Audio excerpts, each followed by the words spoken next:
Hello everyone, welcome to Suman TV. This is anchor Lasya Reddy. So winter వచ్చిందంటే చాలా మందికి allergies కానీ సైనసైటిస్, సైనస్ ఇన్ఫెక్షన్స్ బోల్డ్ అంత వస్తుంటాయి. సో వీటన్నిటి గురించి పూర్తి అవగాహన ఉంటే తప్పితే ట్రీట్మెంట్ కానీ క్యూర్ కానీ చేసుకోము. ఈ ఇంటర్వ్యూలో డీటెయిల్గా చెప్పడానికి మనతో పాటు ఉన్నారు డాక్టర్ రోజారాణి గారు, ENT specialist from Shri Sai Deepa hospitals.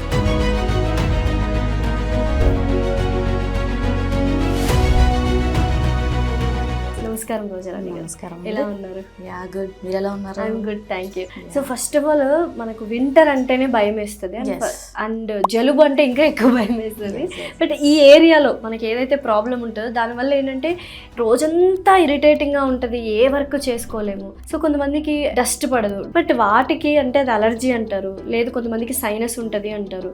Difference ఏంటి అసలు? అలర్జీ అంటే ఏంటి, సైనస్ ఇన్ఫెక్షన్స్ అంటే ఏంటి? Exactly, good question. So allergy అనేది మనకి మెయిన్గా ఏంటి అంటే నోస్ లోపల ఏదైతే మ్యూకోజా అంటామో శ్లేష్మ పొర అంటాం. ఓకే, సో అక్కడ జరిగే మనకి ఇమ్యూనలాజికల్ రియాక్షన్ని మనం ఎలర్జీ అంటాం.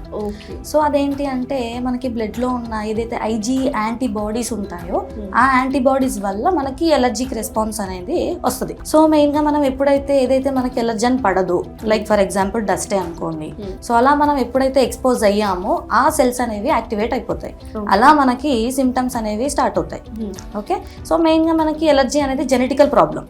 సో యా, మనకి కానీ మన పేరెంట్స్కి ఆర్ మన గ్రాండ్ పేరెంట్స్కి కానీ ఆర్ మన ఫ్యామిలీ ట్రీస్లో ఎవరికైనా ఉంటే వాళ్ళ నుంచి అలా మనకి ఫ్యామిలీస్లో రన్ అవుతూ ఉంటుంది అలర్జీ వచ్చే అవకాశం, ఎలర్జీస్ వచ్చే పాసిబిలిటీస్. సైనస్ ఇన్ఫెక్షన్స్ అంటే యూజువల్గా తల లోపల సైనసెస్ అని ఉంటాయి. ఓకే, ఈ సైనసెస్ అనేవి మనకి 4 టైప్స్గా ఉంటాయి. ఎప్పుడైతే ఈ సైనస్ అనేవి యూజువల్గా ఎంప్టీ స్పేసెస్, గాలి గదులు యూజువల్గా చెప్పాలి తెలుగులో అంటే, అవంతా కూడా ఎప్పుడు ఎయిర్తో మాత్రమే ఫిల్ అయి ఉంటాయి. సో అలా గాలి గదులు అనేవి ఎయిర్తో ఫిల్ అయి ఉండడం వల్ల మనకి తలంతా తేలికగా ఉంటుంది. ఓకే, బరువుగా ఉండకుండా తేలికగా ఉంటుంది. ఎప్పుడైతే మనకి ఆ గాలి గదుల్లో ఏ కారణంగానైనా చీము కానీ నిండిపోయినట్టు అయితే దాన్ని మనం సైనస్ ఇన్ఫెక్షన్ అంటాం. సిమ్టమ్స్ ఎలా ఉంటాయి? ఎలర్జీ వస్తే ఎటువంటి సిమ్టమ్స్ సైన్స్ చూస్తాము, సైనస్ ఇన్ఫెక్షన్ వస్తే మన బాడీలో ఎటువంటి సైన్స్ అండ్ సిమ్టమ్స్ చూస్తాము? యా, సో ఇప్పుడు ఎలర్జీలో ఎలా ఉంటుంది అంటే కొంతమందికి మార్నింగ్ లేవగానే తుమ్ములు బాగా రావడం, సో కంటిన్యూస్ గా స్నీజెస్. ఓకే, కొంతమందికి 10, 20 అలా 20 పైన కూడా మనము తుమ్ములు అనేది చూస్తూ ఉంటాం. సో అలాంగ్ విత్ స్నీజెస్ ముక్కంతా పట్టేయడం అండ్ ముక్కు నుంచి నీళ్లు గారడం, ఓకే, తలనొప్పి. సో ఈ సిమ్టమ్స్ అన్నీ కూడా ఉంటాయి. అండ్ అలాంగ్ విత్ ఈ సిమ్టమ్స్ ఏంటి అంటే ఇచ్చింగ్. సో ఇయర్ లోపల, నోస్ లోపల అండ్ థ్రోట్ లోపల ఇచ్చింగ్ రావడము, ఐస్ ఇచ్చింగ్ రావడము. So all these are the allergic symptoms మెయిన్గా. సో ఇప్పుడు సైనస్ సిమ్టమ్స్ ఎలా ఉంటాయి అంటే మనకి హెవీనెస్, మెయిన్గా హెవీనెస్ చూస్తాం, తలంతా బరువుగా ఉన్నట్టు ఉండడం. సో అలా ఎందుకు అవుతుంది అంటే ఫర్ ఎగ్జాంపుల్ ఇప్పుడు ఒక బెలూన్ తీసుకోండి. ఓకే, ఆ బెలూన్లో ఎయిర్ ఉన్నంతసేపు ఎలా ఉంటుంది మనకి? తేలిగ్గా ఉంటుంది. సో సైనసెస్ అంటే ఏంటి? గాలి ఎంప్టీ స్పేసెస్ అంటే మనకి గాలితోనే ఉండాలి, ఉన్నప్పుడు తేలికగా ఉంటుంది. ఇప్పుడు అదే సైనస్ గాలి గదులలో అదే వాటర్గా మన మ్యూకస్ కానీ ఆ చీమ్ కానీ నిండింది అనుకోండి, ఉంటుంది. బెలూన్లో వాటర్ వేస్తే ఎలా ఉంటుందో అలా. సో చాలా హెవీనెస్, సివియర్ హెడేక్, తలంతా బరువుగా ఉండడం, that is the main thing. And nose blockage, ముక్కంతా పట్టేయడం, బ్రీతింగ్ డిఫికల్టీ అంట. అలాంగ్ విత్ దట్ ఏంటి అంటే ముక్కు నుంచి గడ్డల్లాగా మనకి చీమ్ అనేది రావడం, ముక్కు నుంచి గొంతు లోపలికి ఈ ఫ్లెమ్ తెమడ అనేది బాగా పడుతూ ఉండడం, స్ఫుటం అనేది గొంతు లోపలికి వస్తూ ఉండడం. సో ఇవి మెయిన్ గా మనకి సైనస్ ఇన్ఫెక్షన్ లో సిమ్టమ్స్ అనేది చూస్తాం. సో ట్రీట్మెంట్ ఎలా? రెండింటికి సేమ్ ట్రీట్మెంటా లేకపోతే డిఫరెంట్ ట్రీట్మెంట్స్ ఉంటాయి ఎలర్జీకి? డిఫరెంట్ ట్రీట్మెంట్స్ మనకి. బేసికల్ గా ఎలర్జీలో చెప్పాలి అంటే మెయిన్ మనకి ప్రివెన్షనే, లైక్ ప్రికాషన్స్ అనేవి తీసుకోవడం, ఏదైతే అవాయిడ్ చేయడం. ఏదైతే మనకి ఎలర్జీ ఉందో ఆ ఎలర్జీని బేసిక్ గా మనము అవాయిడ్ చేయడం. ట్రీట్మెంట్ ఉంటుంది. That is the basic. First prevention అనేది మోస్ట్ ఇంపార్టెంట్ ఇన్ ఎలర్జీలో. బట్ ఈ నేసల్ స్ప్రేస్ లాంగ్ టర్మ్ లో వాడితే ఇబ్బందులు వస్తాయని చాలా మంది చెప్తుండగా విన్నాను. నిజంగానే లాంగ్ టర్మ్ లో యూస్ చేయొచ్చు nasal sprays? Yes, good question, చాలా మంచి క్వశ్చన్ అడిగారు.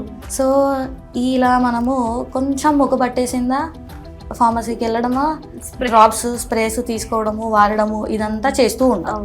బట్ దానివల్ల వచ్చే సైడ్ ఎఫెక్ట్స్ ఎలా ఉంటాయి ఏంటి అనేది మాత్రం మనకి తెలియదు. చాలా ఈజీగా తీసుకొని ప్రతి ఒక్కటి తీసుకొని ఇలా పీలుస్తూ ఉంటాము, డ్రాప్స్ వేసుకుంటూ ఉంటాము. దాంట్లో మెయిన్ ఏంటి అంటే Otrivin drops. Otrivin spray, yes. So Otrivin nasal drops nasal spray అనేది యూజువల్గా మనం ఎక్కువగా యూజ్ చేస్తూ ఉంటాం తెలియకుండా. ఓకే, సో అది మనము లాంగ్ డ్యూరేషన్లో యూజ్ చేస్తే ఏమవుతుంది అంటే రైనైటిస్ మెడికామెంటోజా అనే ఒక డిసీజ్ అనేది మనకు వస్తుంది. ఏంటి మ్యామ్ అది పేరే వినడానికి భయంకరంగా ఉంది. ఏంటి ఆ డిసీజ్ అసలు?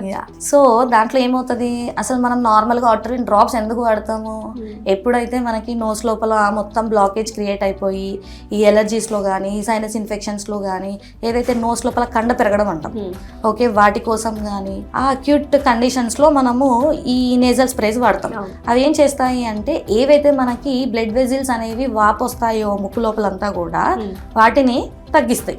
యూజువల్గా మనం అదే పదిగా కొన్ని నెలలుగా కొన్ని సంవత్సరాలుగా అవి యూజ్ చేస్తూ ఉన్నాం కొద్ది ఏమవుతుంది అంటే అది హ్యాబిచువేట్ అయిపోతాం మనం.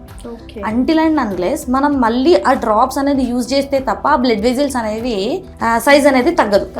సో దాన్ని ఏమంటాము అంటే రీబౌండ్ కంజెషన్ అంటాం. ఓకే ఓకే, సో మనం కొన్నిసార్లు ఏమవుతుంది అంటే ఈ సిచ్యువేషన్స్లో సర్జరీ వరకు కూడా వెళ్ళాల్సి వస్తుంది. So better not to use long term long duration వాడకూడదు. సో మనము డాక్టర్ ప్రిస్క్రైబ్ చేస్తే తప్ప అంత లాంగ్ డ్యూరేషన్ అనేది మాత్రం యూజ్ చేయకూడదు. అయితే సైనస్ ఇన్ఫెక్షన్స్ అంటేనే చాలా మంది సర్జరీకి వెళ్ళిపోవాలి, మెడికల్ మేనేజ్మెంట్ ఉంటుందా లేదా అన్న డౌట్స్ ఉంటాయి. నిజంగానే మెడికల్ మేనేజ్మెంట్ ఉంటుందా లేకపోతే సర్జరీకే వెళ్ళాలా? రెక్కరెన్స్ వచ్చే ఛాన్సెస్ ఏమైనా ఉన్నాయి?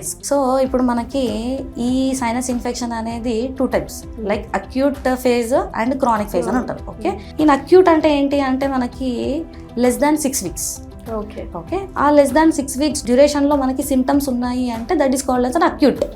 సో ఇప్పుడు ఆ 6 weeks డ్యూరేషన్లో మనం ప్రాపర్గా ట్రీట్మెంట్ తీసుకుంటూ, ఓకే, ప్రాపర్గా డాక్టర్ కన్సల్టేషన్ తీసుకుంటూ ప్రాపర్ ప్రికాషన్స్ ఫాలో అయ్యాము అంటే మనకి సర్జరీ వరకు వెళ్ళే ఛాన్సెస్ అనేవి తక్కువగా ఉంటాయి. సో ప్రాపర్ మెడికేషన్ అంటే లైక్ ప్రాపర్ యాంటీబయాటిక్స్ కానీ డీకంజెస్టెంట్స్ కానీ, ఓకే, స్ప్రేస్ కానీ, సో ఇలా మనము డాక్టర్ గైడెన్స్తోని కరెక్ట్గా తీసుకున్నాము అంటే మనకు సర్జరీ పడే అవకాశాలు అనేవి తక్కువగా ఉంటాయి. ఇప్పుడు ఒకసారి మనం క్రోనిక్ ఫేజ్లోకి ఎంటర్ అయ్యాం, లైక్ ఇప్పుడు అక్యూట్ ఫేజ్లో ఉన్నప్పుడు మనం ప్రాపర్ మెడికేషన్ తీసుకోలేదు, సో అది అలా పెరుగుతూ మనకు క్రోనిక్ ఫేజ్లోకి ఎంటర్ అయింది అంటే ఏంటి, మోర్ దాన్ 6 weeks ఆఫ్ డ్యూరేషన్లో మనము సిమ్టమ్స్ అనేది చూస్తాం. అప్పుడు ఇంకా మనకి మెడిసిన్స్తోనే తగ్గదు. So compulsory we have to go with an procedure, like సర్జరీయే చేయాల్సి వస్తుంది. సో ఒకవేళ అలా సర్జరీ చేసిన తర్వాత మళ్ళీ వచ్చే అవకాశాలు అంటే రెకరెన్స్ అయ్యే ఛాన్సెస్ ఏమైనా ఉన్నాయా? So it's depends upon surgery అన్నట్టు. ఇప్పుడు మనకి నోస్ బ్లాకేజ్ అనేది డ్యూ టు కొంతమందికి ఏంటి ముక్కు లోపల ముక్కు దూలం వంకర అంటాం. ఓకే, సో అలా ముక్కు దూలం అనేది వంకర ఉన్నా కూడా మనకి ముక్కు అనేది బ్లాక్ అవుతుంది.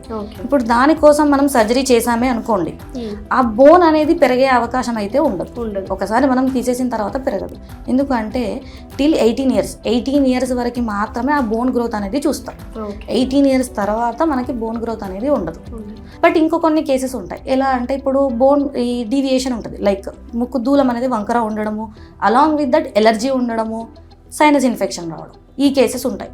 ఇప్పుడు మనకి ముక్కు బోన్ అనేది వంకర ఉండి దాంట్లో సర్జరీ చేస్తాం, అలాంగ్ విత్ దట్ ఎలర్జీకి మెడికేషన్ ఇస్తాం అండ్ సైనస్ ఇన్ఫెక్షన్కి సర్జరీ చేస్తాం.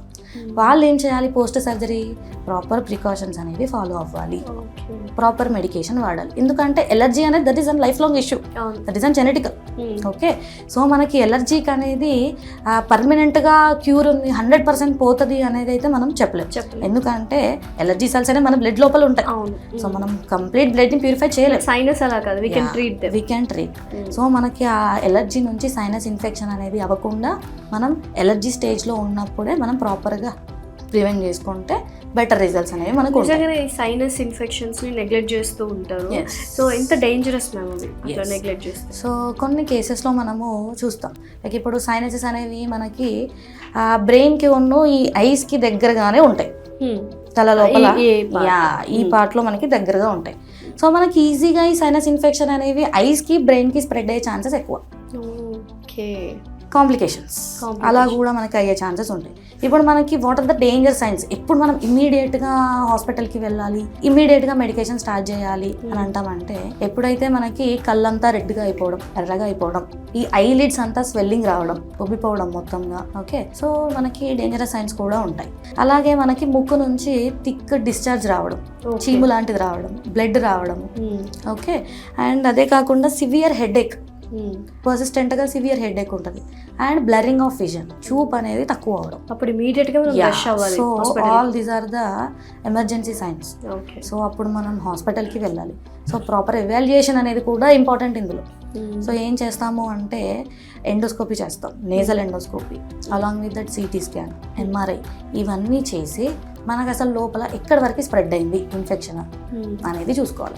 దాన్ని బట్టి ఇమీడియట్గా మనం సర్జికల్ ట్రీట్మెంట్ అనేది mandatory. Yeah, so medical management అయితే ఇంపాసిబుల్. అయితే ఇప్పుడు ఈ నోస్ బ్లాకేజెస్ కానీ లేకపోతే స్నోరింగ్ కానీ పిల్లల్లో వస్తుంటే పెద్దవాళ్ళలో డిఫరెన్స్ ఏంటి మనకు అండ్ ఎందుకు వస్తుంది? ఇప్పుడు అడల్ట్స్కి వచ్చేసి మనకి బోన్ అనేది వంకర ఉండడం, ముక్కు దూలం, ఓకే, డీవియేటెడ్ నేజల్ సెప్టమ్, ఆర్ మనకి సైనస్ ఇన్ఫెక్షన్లో, ఎలర్జీస్లో, వీటన్నిటిలో చూస్తాం. బట్ ఇన్ కిడ్స్లో మనకి మోస్ట్ కామన్గా ఈ బ్లాకేజ్ అనేది అవ్వడానికి, శ్వాసకి ఇబ్బంది పడడానికి ఎలా ఉంటుంది అంటే అడినాయిడ్స్ టిష్యూ అనేది ఉంటుంది. ఓకే, ఈ ముక్కు వెనకాల ఉంటుంది. Okay, that is called as adenoids. So ఆ అడినాయిడ్ టిష్యూ వల్ల మనకి ఈ కిడ్స్లో యూజువల్గా ఈ బ్రీతింగ్ డిఫికల్టీ ఇదంతా కూడా చూస్తాం.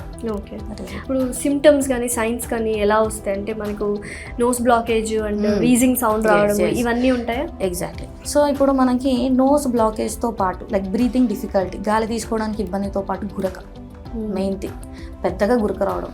ఇట్స్ లైక్ ఎలా ఉంటుంది అంటే పెద్దవాళ్ళు ఎలా గురక చేస్తారో అలా పెట్టేస్తారు, అంత సివియర్గా ఉంటుంది.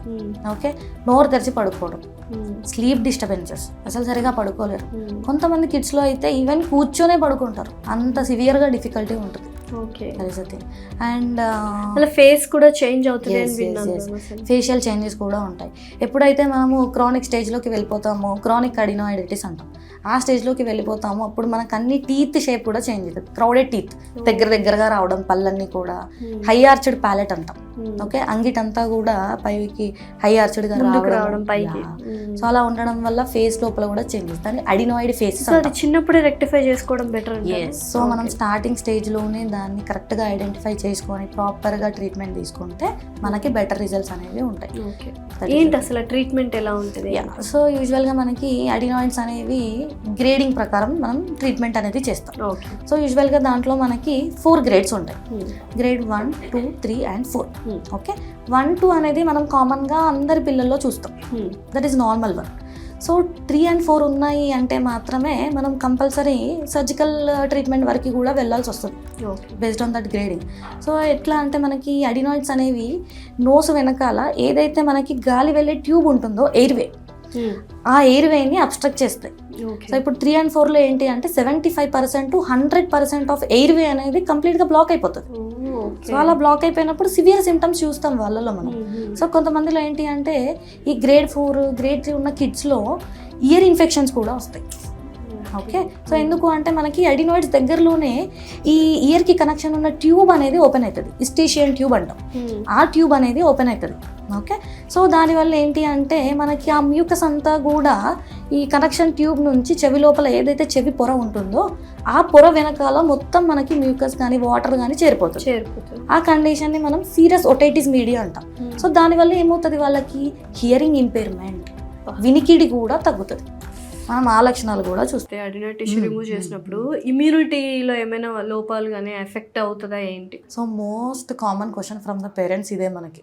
సో ఓపీలో వస్తారు, మోస్ట్ కామన్గా అడిగేది మరి అడినాయిడ్స్ టాన్సిల్స్ అంటారు, ఇవి ఇమ్యూనిటీ పర్పస్ కోసం యూజ్ అవుతాయి అంటారు. సో బట్ మరి ఇప్పుడు ఇవి తీసేస్తున్నారు, మరి మా పిల్లలకి ఇమ్యూనిటీ ఎక్కడి నుంచి వస్తుంది అని అడుగుతారు. సో ఈ అడినాయిడ్స్ టాన్సిల్స్ అనేవి only part of the immune system. But మనకి ఓన్లీ అడినాయిడ్స్ టాన్సిల్సే మనకి ఇమ్యూనిటీని ప్రొవైడ్ చేయవు. సో ఇప్పుడు మనకి 4 to 5 years ఏజ్ ఉందనుకోండి, మనం ఆ కిడ్స్లో ఓన్లీ అడినాయిడ్స్ తీసాం. సో టాన్సిల్స్ ఉంటాయి, టాన్సిల్స్ మనకి ఇమ్యూనిటీని ఇస్తాయి. సరే, కొంతమంది కిడ్స్లో అడినాయిడ్స్ టాన్సిల్స్ 2 రిమూవ్ చేయాల్సి వచ్చింది. అప్పుడు ఎక్కడి నుంచి వస్తుంది?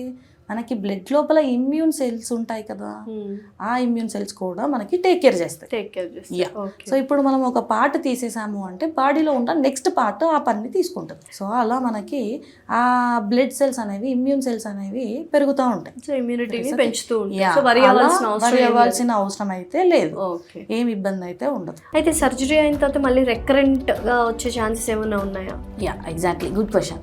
ఈ క్వశ్చన్ కూడా మనం ఫ్రీక్వెంట్గా వింటూ ఉంటాము. సో ఒక్కసారి మనం అడినైల్ టిష్యూని రిమూవ్ చేసిన తర్వాత మళ్ళీ రీగ్రోత్ అయ్యే ఛాన్సెస్ అయితే చాలా తక్కువ. అంటిల్ అండ్ అన్లెస్ మనం కొంతమంది కిడ్స్లో యూజువల్గా 1 year 2 years కిడ్స్కి చేస్తూ ఉంటాం. వాళ్ళలో ఏంటి అంటే severe breathing difficulty, severe snoring, 1 year age 2 years 1 year 2 years ఏజ్లో కూడా అలా సివియర్ డిఫికల్టీ ఉన్న కిడ్స్లో మనం చేస్తాం. వాళ్ళల్లో పెరిగితే జస్ట్ ఒక 10% మినిమల్ 10% వరకు ఉండే ఛాన్సెస్ ఉంటాయి. సో ఇప్పుడు 4 to 5 years ఆఫ్టర్ 4 years అంటే మనకి రీగ్రోత్ అయ్యే ఛాన్సెస్ ఉండవు అసలు. అండ్ దట్టు మనం ఇప్పుడు అంతా కూడా advanced technologies, okay, population method అంటాం. ఓకే, సో అంతా కూడా ఇప్పుడు అదే మెథడ్ యూజ్ చేస్తున్నాం. అంటే ఏంటి అంటే వాడుక భాషలో చెప్పాలి అంటే లేజర్ అసిస్టెంట్, లేజర్తో చేయడం.